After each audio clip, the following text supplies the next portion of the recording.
that's in terms of being a permeable network.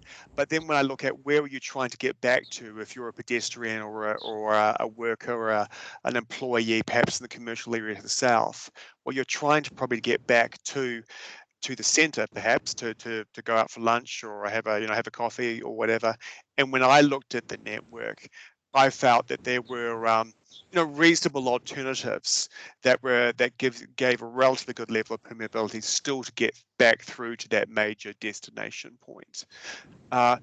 Also, I'm aware of, and I'm involved in one or two now, actually, by the way, of assessments of basically larger super lots in different parts of the country, which are proposed retirement villages. And I think there's a need for balance in these things, recognising that while retirement villages are a part of a wider residential community, and that there is a need for balance and recognising there's certain operational and functional constraints, and they do have a desire and a need to manage those aspects of moving through sites. That's not to say they get out of jail free card, I think, but that does bring a certain bent to how you analyse things. But I return to my earlier point, having looked at the wider permeability, while the principle may apply of enhanced permeability through this area, which it probably isn't being achieved, when I look at where those destinations are you're moving back to, I'm comfortable with the level of connectivity and permeability achieved. I'd note also that when the retirement village itself develops, it's likely to have private laneways, yes, within the site, Joels, that are likely to develop in a kind of a quasi public nature for that particular operator as well. Yes, it just did seem that was a good interpretation of my waffling question. It did seem that there was a rather more permeable network on the northern half of the site, yes. and Yes. quite impenetrable in the southern. And I don't know, there's no dimensions, I don't know the block lengths, but in terms of permeability and connectivity, it didn't seem naturally. This is all subject to detailed resource consent, and any number of developments could happen, but you seem to have a clear north-south block scheme and suggestions, and I was interested in the design reasons why you wouldn't continue that through. Yeah, I think it's a good observation that further towards the centre and north of the site, and also to the northwest, you have higher degrees of permeability. The future proposed network is finer scale, resulting in smaller blocks over time. I think this is the one area where it doesn't happen. It's a lesser degree of permeability. On balance, I am comfortable with that when I think about what that likely future land use is, and given its slightly peripheral nature to the centre as well. Thank you. That was helpful. That might conclude my questions. Thank you. Thank you. Thank you. My question, looking at your evidence in chief, and I'm not sure that I need to give you the paragraph number, is this whole issue of landscaping along the boundaries of the external frontages to One Tree Point Road and SH15, and whether or not we need the 2 meters of landscape along there. Have you? And Mr. Badham may need to jump in again, I'm afraid. I'm not sure what the requirements along those boundaries are currently in terms of landscaping. I don't know whether you know or whether we are going to have to ask Mr. Badham. I might leap in there and give it a stab first of all, and Mr. Badham can correct me when I'm wrong. So the existing operative provisions, as Mr. Badham said previously, were quite a minefield to get through, by the way. But once I got some clarity on what I understood that they're trying to achieve, and Mr. Badham, if the commissioners wish, might be able to find the particular operative provision which refers to it. But my recollection is that there is actually an existing operative provision, which is actually, I think it's almost identical to what we're proposing now. I think the difference is that, from recollection, the operative provision it might have created more of a walled effect in terms of the number of trees that were proposed along the edge. In discussion with urban designer Rebecca Skidmore, who provided initial advice on behalf of council when looking at the plan change provisions.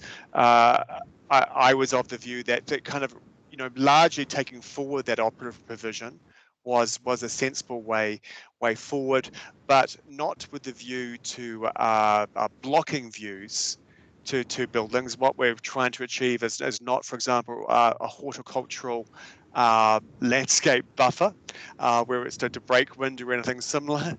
So it's not kind of an overgrown hedge that's being proposed, but rather it's a landscaping treatment that provides a visual filter, I guess, through to the development, acknowledging my previous point about the permitted framework for buildings in the mixed-use zone and the commercial zone, and what I feel is a likelihood that you will get those backs of buildings towards those roads. So to return to your question, Commissioner, it does largely echo an operative provision.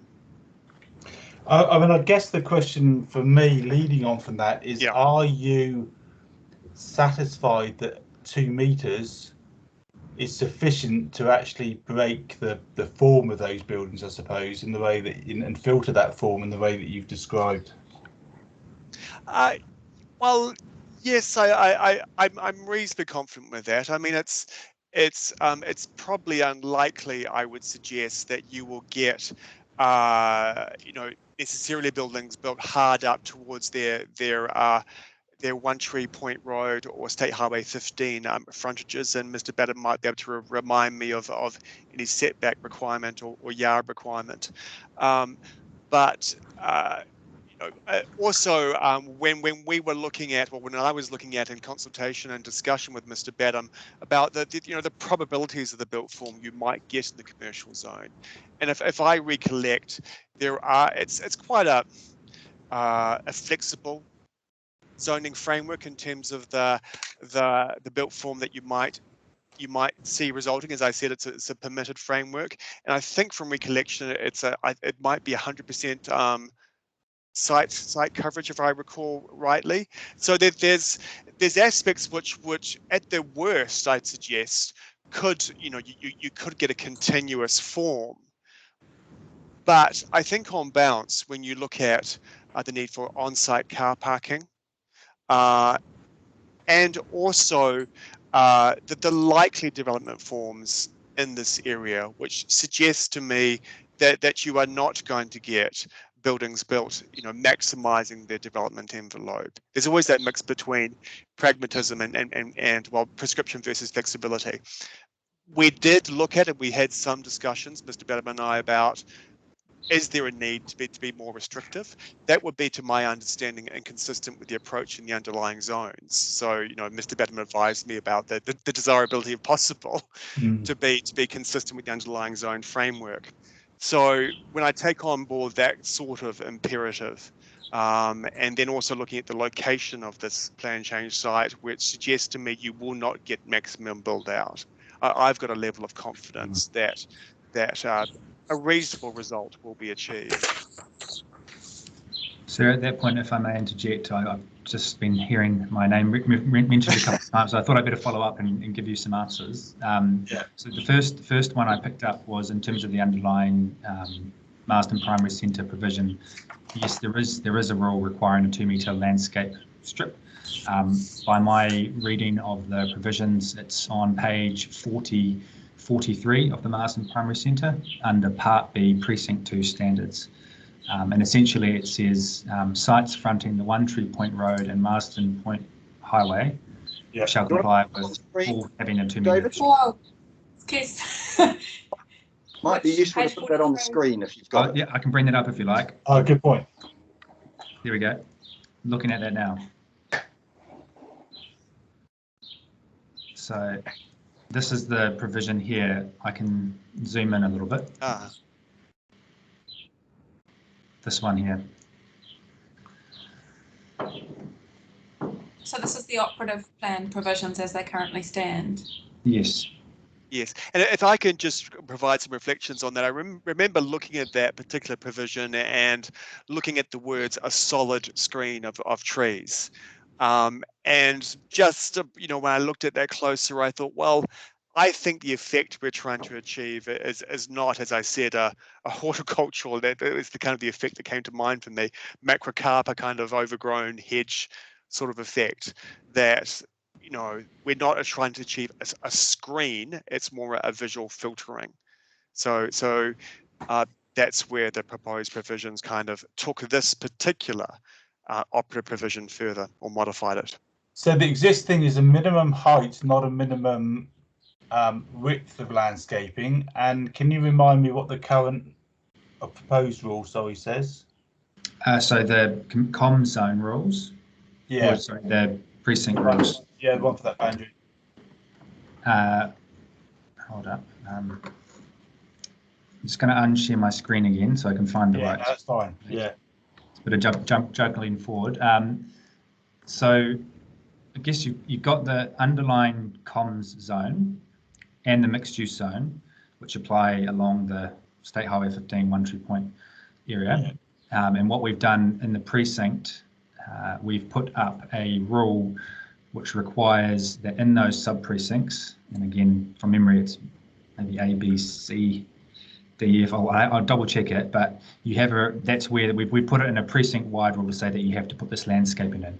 The underlying, in terms of the interface, not to the State Highway and to 1 Point Road, you also have rules, as Mr. Burgoyne pointed out, in the comms zone about where it's adjoining a residential or an open space zone.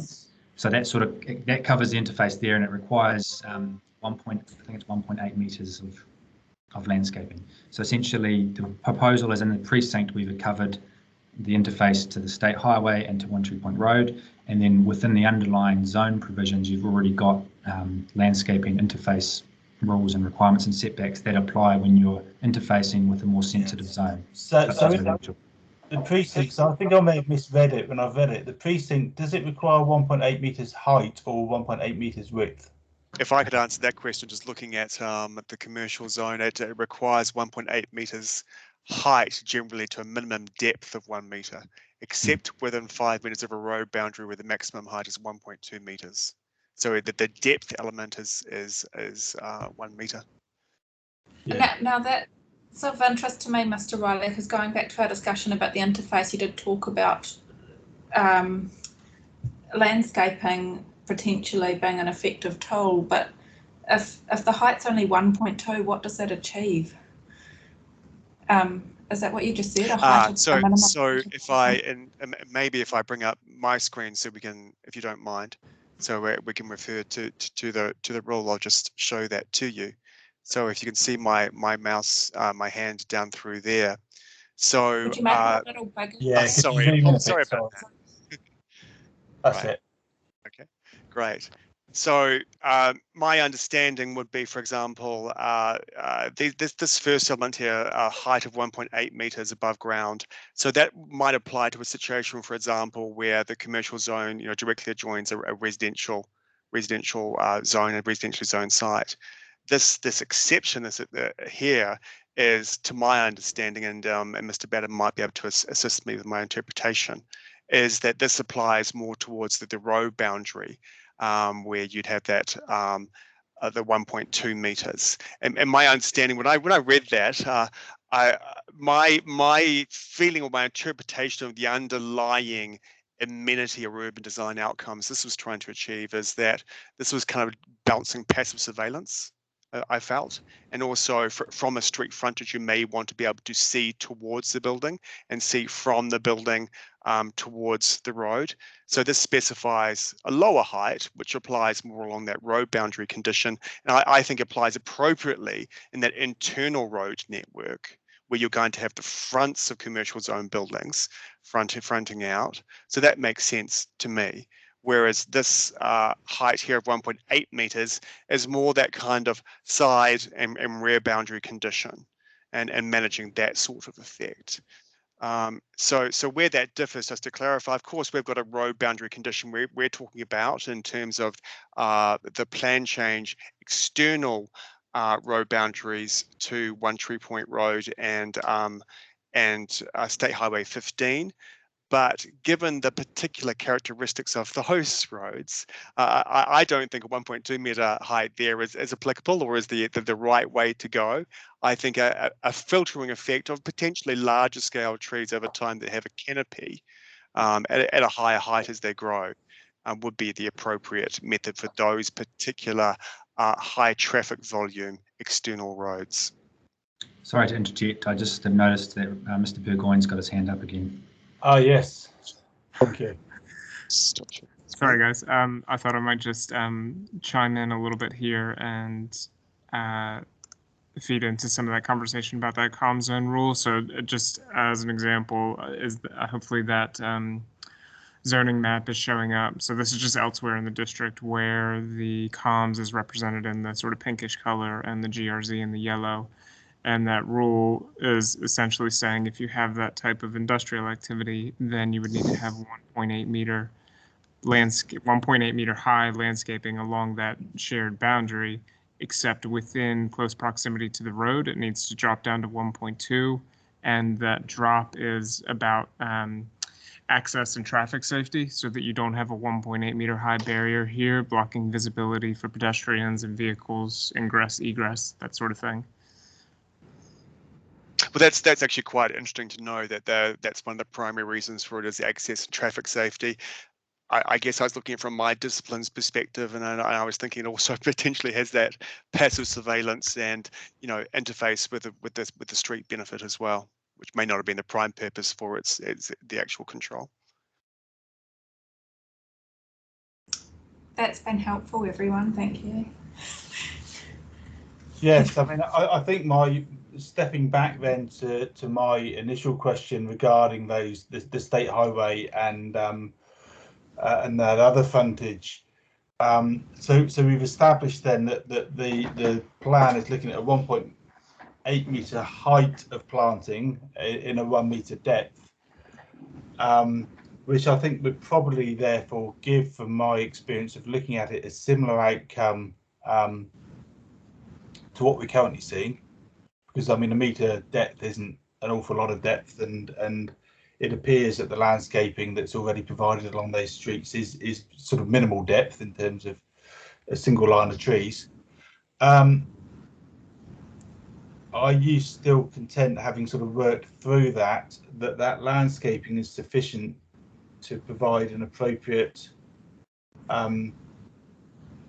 appearance to those major, significant streets in terms of the traffic using them, and sufficiently breaks up the bulk and form of what could be reasonably large developments, commercial developments there? Right. So sorry, Commissioner, is your question focused on the proposed rule for the landscaping towards One Tree Point Road and State Highway 15? Yes, sorry. So I'm just conscious that when we visited site last, yes, I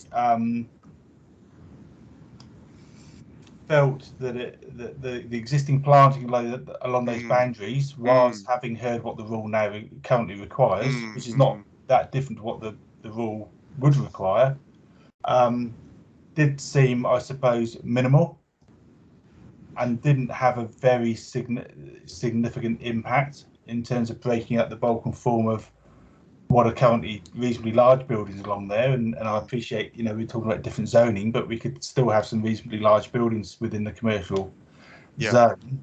So the question is, are you, having worked through this, and we've discussed it a bit since I first asked the question, are you still content that the 1.8 meter high within the 1 meter depth planting area is an appropriate outcome, or would you prefer, or would you recommend rather, a wider planting area or something like that as an alternative?